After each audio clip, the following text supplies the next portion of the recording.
A day in my life as a BSE student. So ngayon, pupunta po ako ngayon sa registrar kasi doon kami magtititirok-tirok. Gaji? Bakit nga ba nandito kami lahat sa registrar? Dahil pupunta po kami sa San Antonio, Northern Samar. Mag-off-campus activity kami doon sa Northern Samar. Adi ng bato. Sa motor nito gumaturo ganyan. Grabe sa mga dara. Bakit nga ba nagkakaratol-ratol na mga classmate ko? Dahil nandyan na nga pala ang aming sasakyan na Amwek. Pamiri kasi Vivo yan. Grabe nga pala sa mga dala ng mga kaklase ko. Puros maliit ang iba. Grabe, parang lalayas na sila. Ito nga pala ang aming sasakyan papuntang San Isidro. Ngayon, sasakay na po tayo. Grabe sa mga katuwaan, mga kaklase ngayon. Baikal bayog muna. Wow. Yay. Din ka, Amerika? Dang. Dang, anakon pandang. Let's go. Let's go. Now that you're close, I feel like coming undone in the middle of the night when I'm in this dream. It's like a million little stars spelling out your name. You gotta come on, say that we'll be together. Come on. Oh, I'm in this dream. It's like a million little stars spelling out your name. You gotta come on. Say that we'll be together. Come on. Oh. So, nakarating din kami sa San Isidro. So, ang biyahe ay 1 hour and 30 minutes. So, ngayon, ipapakita ko ngayon ang kanilang I Love San Isidro. Boom! Yay!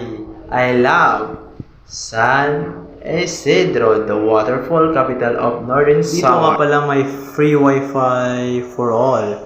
So, ito nga pala ang aming sinakyan. Ambik, 4 na ambik ang aming sinakyan. So, nandito kami ngayon sa Baluto.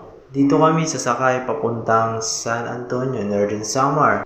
Ang pamasahe naman sa Baluto papuntang San Antonio ay isang tao ay 50. Ito nga pala ang kasaysayan ng San Antonio, Northern Samar. Ang pulo ng San Antonio ay kilala sa tawag ng Dalopere Island na hango naman ng pangalan ng unang lungsod nito sa Daloperet na isa ng barangay ngayon.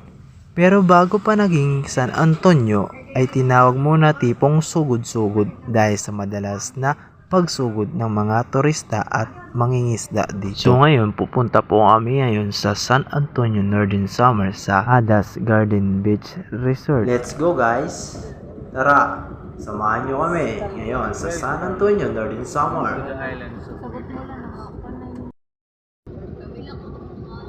Welcome to the island of Waving Hearts. Hey guys. Ari na kami. So, nandito na po kami sa San Antonio. Ang biyahe San Isidro to San Antonio, 15 minutes lang po ang biyahe. Napakabilis ng motor kasi 3 makina ang gamit. Maglagbok muna tayo. So, ngayon pupunta na po tayo ngayon. Sasakay na tayo ng timbol. At sa Adas. Kira kami nito siyang Adas. Ganda sa Padagan doon. Ganda daw sa Padagan. Nagkaano nito ka lang ito nga. Ito nga. Nagkaano nito nga. Doon, kilometro ito nga. Biyahe.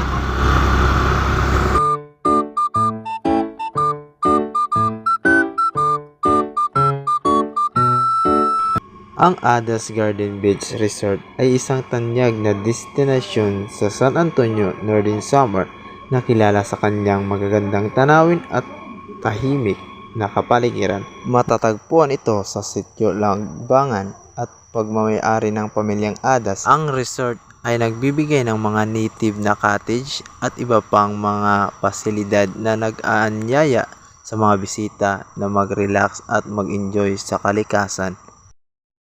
Ano pang hinihintay nyo? Punta na kayo sa Adas Beach Resort. May paklang si Radidi.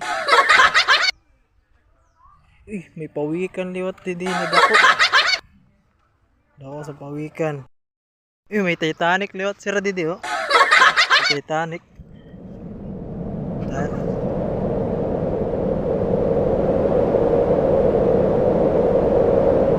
Bro. Ipapakita ko sa inyo ang Adas Resort. Gawin mo na pare, Jasper.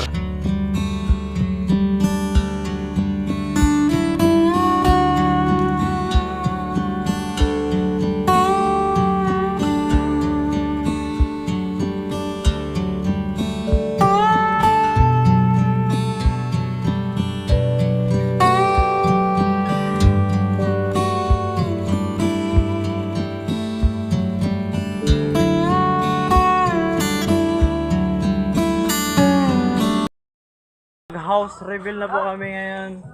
So nandito nga pala ang aming room. Let's go! Na! Uy, bola ni sunod ng chinilas, uy! Uy, chinilas, Sabrina. Yay! Amo na nagbawa. Astigala na yung dal!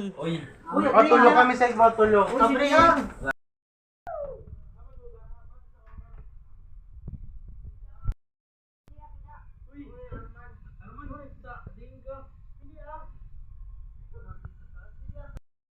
Nandito na kami sa bahay ni Kuya!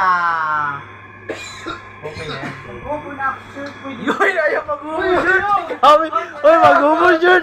Ayaw mo na! Uy! Ay, grabe, patay tayo yan ang iyo. Uy! Uy, hello! Uy! Uy! Uy! Thank you!